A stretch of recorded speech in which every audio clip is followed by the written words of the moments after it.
வணக்கம். ஈழச் சொந்தங்களை இழிவுபடுத்தும் வகையில் உருவாக்கப்பட்டுள்ள கிங்டம் திரைப்படத்தை தமிழ்நாட்டில் நாங்கள் ஓட விட மாட்டோம் அப்படின்னு சொல்லி வச்சு அந்த படத்தை தமிழ்நாட்டில் ஓட விடாம தடுத்து நிறுத்தக்கூடிய பணிகளில் நாம் தமிழர் உறவுகள் இறங்கியிருக்காங்க. சம்பந்தப்பட்ட இந்த படம் ஓடுது அப்படின்னா அந்த திரையங்களில் போய் நிர்வாகிகிட்ட போய் மனு கொடுத்து இது தமிழ் தேசியனத்துக்கு எதிரான படம், தமிழினத்தை கொச்சைப்படுத்தக்கூடிய படம், அதனால அந்த படத்தை போடாதீங்க அப்படின்னு வலியுறுத்துறாங்க. பல இடங்கள்ல அந்த உணர்வை புரிஞ்சுக்கிட்டு நாங்கள் படத்தை எடுத்துறோம் அப்படி எடுத்துக்காங்க. அதே மீறி சில இடங்கள்ல படம் திருடப்பட்டப்ப அந்த திரையரங்க முற்றுகிட்டு போராட்டம் செஞ்சு ஆர்ப்பாட்டம் செஞ்சு பிறகு ஒரு வழி இல்லாம அவங்க படத்தை தூக்குறாங்க. இப்படி இந்த படத்துக்கு எதிராக போராட்டம் நடந்துகிட்டு இருக்கு.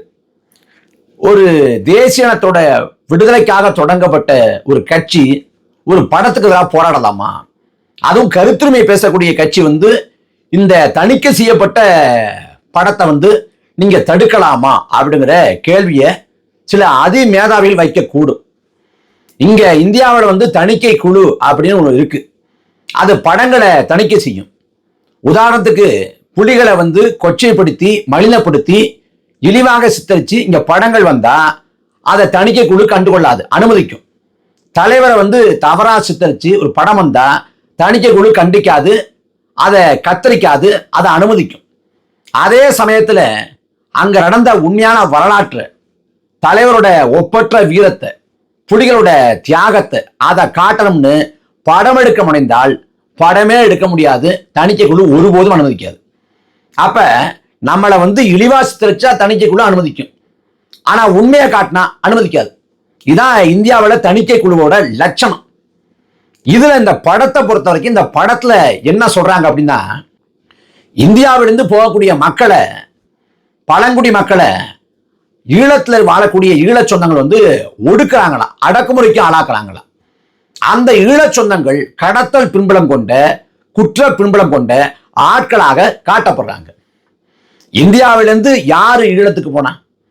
இங்க மலையக தமிழர்கள் போனாங்க, இங்கேருந்து போற தமிழர்கள் போனாங்க. இங்கேருந்து போகக்கூடிய தமிழர்களை அங்க இருக்கக்கூடிய தமிழர்கள் என்னைக்கு ஒடுக்குமுறைக்கு ஆளாக்குனாங்க? இந்த மலையக தமிழர்கள், ஈழத்தமிழர்கள் எல்லாரையும் ஒடுக்குமுறைக்கு ஆளாக்குனது சிங்கள. ஒரு நாள் தமிழர்கள் அங்க வாழக்கூடிய ஈழச் சொந்தங்கள் தமிழ்நாட்டிலிருந்து போகக்கூடிய சொந்தங்களை ஒடுக்குமுறைக்கு ஆளாக்குனது இல்லை. இது வரலாற்று செய்தி. அதே போல அவங்கள குற்ற பின்புலம் கொண்டவங்க போல, கடத்தல் செய்யக்கூடியவங்க போல ஏன் சித்தரிக்கணும்?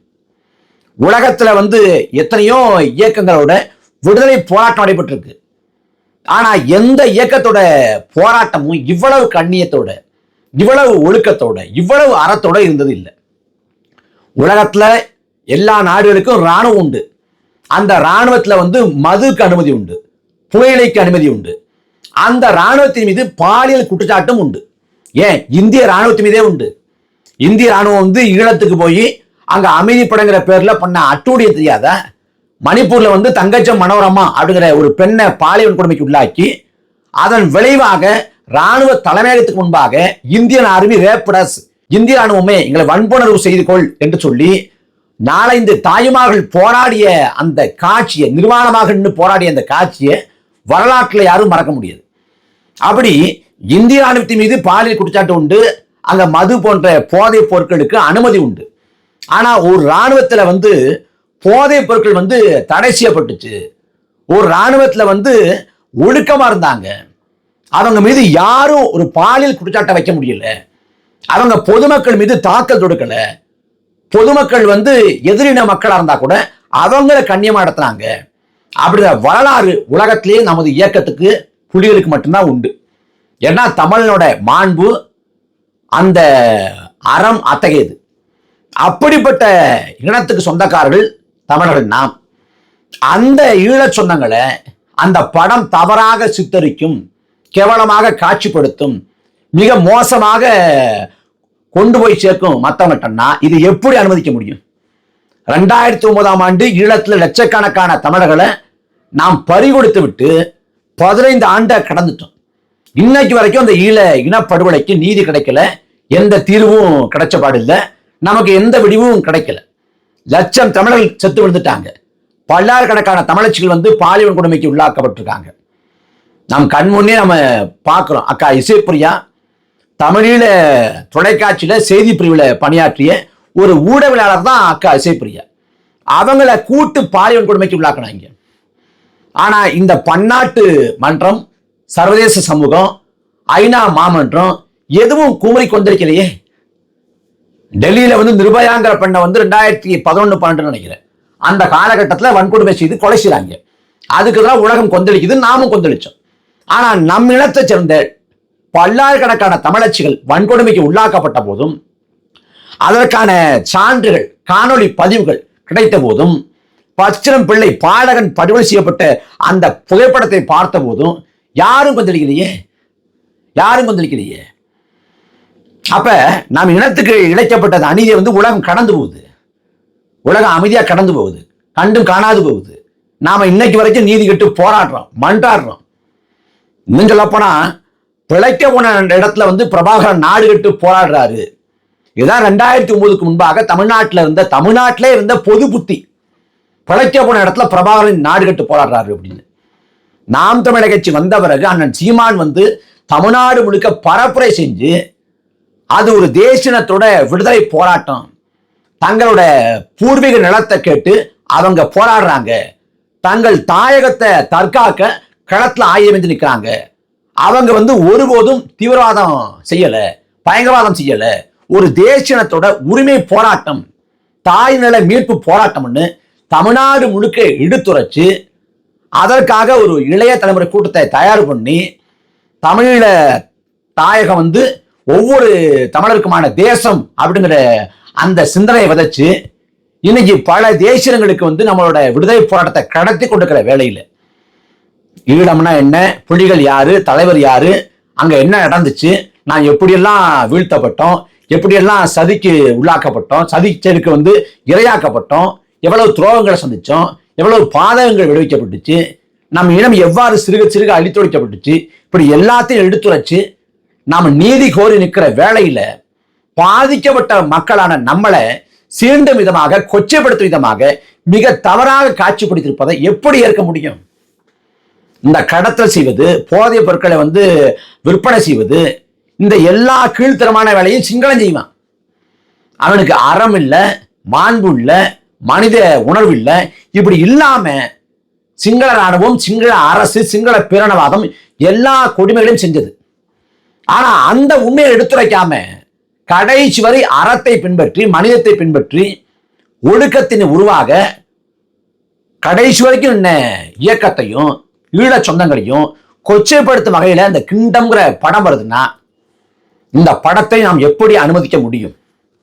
வெந்த புள்ள வேலை பாய்ச்ச விதமா அழித்தொழிக்கப்பட்ட ஒரு இனத்தின் பிள்ளைகள், ஹிட்லரோட நாஜி படையால எப்படி யூதர்கள் அழித்தொழிக்கப்பட்டு உலகம் முழுக்க அகதிகளாக, நாடோடிகளாக ஓடி திரிந்தார்களோ அதே போல தமிழர்கள் நாம் ஓடி திரிறோம். யூதம் இன்னைக்கு ஆக்கிரமிச்சாவது தனக்குன்னு நாட்டை பிடிச்சிட்டான். ஆனா நாம நம்மளோட பூர்வீக நிலத்தை பிடிக்க முடியல, இன்னும் போராடி கொண்டிருக்கிறோம். செத்து போன தமிழர்களுக்கான நீதி கிடைக்கப்படல. எவன் கொன்னானோ அந்த மஹிந்தா ராஜபக்சே, கோத்தபய ராஜபக்சே, ஃபசில் ராஜபக்சே, நாமல் ராஜபக்சே, அவன் குடும்பம் இன்னைக்கு வரைக்கும் நலமோடு வாழ்ந்துகிட்டு இருக்கு. அவன் எவனும் சாகல. திரும்ப ஈழத்தை பார்க்கிறப்ப மறுபடியும் சிங்கள குடியேற்றங்கள், நிலங்கள் ஆக்கிரமிக்கப்படுது, பௌத்த விகார் நிறுவப்படுது, தமிழர்கள் 2ஆம் தர 3ஆம் தர குடிமக்கள் நடத்தப்படுறாங்க. நமக்கு எந்த தீர்வும் கிடைக்கல. மறுபடியும் அதே நிலைதான். ஈழ விடுதலை போராட்டம் மௌனிக்கப்பட்டிருக்கிறது அந்த நிலத்துல, அந்த ஆயுதம் ஏந்திய புரட்சி. அப்ப இந்த நிலைமையில உலகம் முழுக்க வாழக்கூடிய மக்கள் நமக்கான நீதியை கேட்டு போராடி கொண்டிருக்கிற தருணத்துல சம்பந்தமே இல்லாம இந்த இடத்தோட விடுதலை போராட்டத்தை பத்தி எந்தவித அடிப்படை புரிதலும் இல்லாம போற போக்கில் ஈழ சொந்தங்களை கொச்சைப்படுத்தி படத்தை எடுத்துட்டு அந்த படத்தை கொண்டாந்து தமிழ்நாட்டில் ஓட்டி நாங்க கல்லா கட்டிடுவோம் அப்படின்னு நினைக்கிறான்னா எவ்வளவு நெஞ்செழுத்தம், எவ்வளவு திமிரு. இதே போல ஆந்திராவில், கேரளாவில், கர்நாடகாவில் பண்ண முடியுமா? மலையாளிகளை கொச்சைப்படுத்தி ஒரு படத்தை எடுத்து கேரளாவில் போட்ட முடியுமா? தெலுங்குகளை கொச்சைப்படுத்தி ஒரு படம் எடுத்து ஆந்திராவில் போட்ட முடியுமா? கன்னடர்களை கொச்சைப்படுத்தி ஒரு படத்தை எடுத்து கர்நாடகாவில் போட்ட முடியுமா? அவ்வளவு ஏங்க, படமெல்லாம் வேண்டாம். தக்கலை படத்துல கமலஹாசன் நடிச்சிருக்காரு, அவரோட சிவராஜ்குமார் நடிச்சிருக்காரு. அந்த சிவராஜ்குமார் தக்கலை படத்தோட பாடல் வெளியீட்டு விழா நிகழ்வுக்கு வர்றாரு. வர்றப்ப மேடையில் கமலஹாசன் பேசுறாரு, முன்னாடி சிவராஜ்குமார் உட்கார்ந்துருக்காரு. சிவராஜ்குமாரை பெருமைப்படுத்தும் விதமா பேசுறேன்னு கமலஹாசன் சொல்றப்ப, சிவராஜ்குமார் குடும்பங்கிறது அங்க இருக்கக்கூடிய ஏன் குடும்பம், எல்லாம் நாங்க ஒருதாய் வெற்று பிள்ளைகள் தான் அப்படிங்கிற பொருள்பட சொல்றாரு. அப்ப சொல்றப்ப வந்து கன்னடமும் தமிழ்ல இருந்து பிறந்த மொழிதானே அப்படிங்கிறது. அவர் வந்து அன்பின் வெளிப்பாடா அதை சொல்றாரு. அதுதான் உண்மையும் கூட, அதான் வரலாறும் கூட. அவர் கன்னடத்தை கொச்சைப்படுத்தல, மலினப்படுத்தல, அந்த நோக்கமும் கமலஹாசனுக்கு இல்லை. அந்த இடத்துல அவர் வந்து பெருமைப்படுத்தும் விதமா தான் சொல்றாரு, ஒரு உறவை வலியுறுத்தும் விதமா தான் சொல்றாரு. இன்னும் சொல்ல போனா கன்னடம்ங்கிறது தமிழ்ல இருந்தா பிறந்துச்சு, பிரிஞ்சுக்கிறது உலகத்துக்கே தெரியும். எந்த மொழியில் ஆராய்ச்சியாளர்களும் மறுக்க முடியாத வரலாற்று பேருண்மை. ஆனா அதை சொன்னதுக்காக தக்கலை படத்தை வந்து கர்நாடகாவில் ஓட விட மாட்டோம், கமலஹாசன் படத்தை நாங்க இனி அனுமதிக்க மாட்டோம்னு அவ்வளவு இனவெறியாட்டாங்க, அவ்வளவு அச்சுறுத்தல், அவ்வளவு மிரட்டல், அந்த படத்தை விட மாட்டோம்னு மிரட்டல். சத்யராஜ் வந்து எப்போதோ 20-25 ஆண்டுகளுக்கு முன்பாக காவிரி போராட்டத்தில் கர்நாடகாவுக்கு எதிராக பேசினதுக்காக பாகுபலி படம் வந்த சமயத்தில் சத்யராஜை வருத்தம் தெரிவிக்க வச்சான் கனடா. அதே போல அதே மடையில் சத்யராஜ் கொடுத்த அழுத்தத்தின் பேர்ல வேற வழி இல்லாம ரஜினிகாந்தும் அதே மடையில் வந்து அப்ப இதெல்லாம் பண்ணுவாங்கன்னா அவங்கள உதைக்கணுமா இல்லையா அப்படின்னு வார்த்தையை விட்டுறாரு. வார்த்தையை விடல, வார்த்தையை சொல்றாரு, ஒன்னும் தப்பா கூட சொல்லல. இப்படி எல்லாம் பண்ணா உதைக்கணுமா இல்லையா அப்படின்னு சொல்லிடுறாரு. அப்படி சொன்னதுக்காக ரஜினிகாந்தை குசேலம் படத்தின் போது அவரையும் வருத்தம் தெரிவிக்க வச்சாங்க. இங்க வந்து நாம வந்து மலையாளிகளை பத்தி தப்பா படம் எடுக்கிறதுல அந்த நோக்கமும் இல்லை. ஆனா அங்க கேரளாவில் முல்லை பெரியார் அணை உடையிறது போல படம் எடுத்து அந்த மக்கள்கிட்ட தேவையில்லாத ஒரு கடுத்துவாக்கத்தை செய்யறேன். முல்லை பெரியாற்றுல தமிழ்நாட்டு தனி தரக்கூடாது அப்படின்னு சொல்றவன், காவிரி ஆற்றுல தமிழ்நாடு தனி தரக்கூடாது அப்படின்னு சொல்றவன், அவனோட படம் எல்லாம் தமிழ்நாட்டில் தங்கு தடை இல்லாம திரையரங்களை வந்து ஒளிபரப்பாகுது. ஆனா ஒரு தமிழ் நடிகர் வந்து ஒரு உண்மையை சொல்லிட்டா கூட அங்க கர்நாடகாவில் படம் ஓடாது.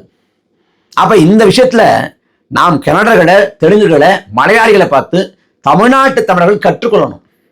ஏன்னா கன்னடெல்லாம் அவ்வளவு இன உணர்வோடு இருக்கான். அவனா நமக்கு பின்பாக பிறந்தவன், நம்ம அளவுக்கு அவனுக்கு பாரம்பரியம் இல்லை, நம்ம அளவுக்கு வரலாறு இல்லை, நம்ம அளவுக்கு எதுவுமே இல்லை, நம்மளோட ஒப்பிடவே முடியாது கன்னட, தெலுங்கு, மலையாளி எல்லாம்.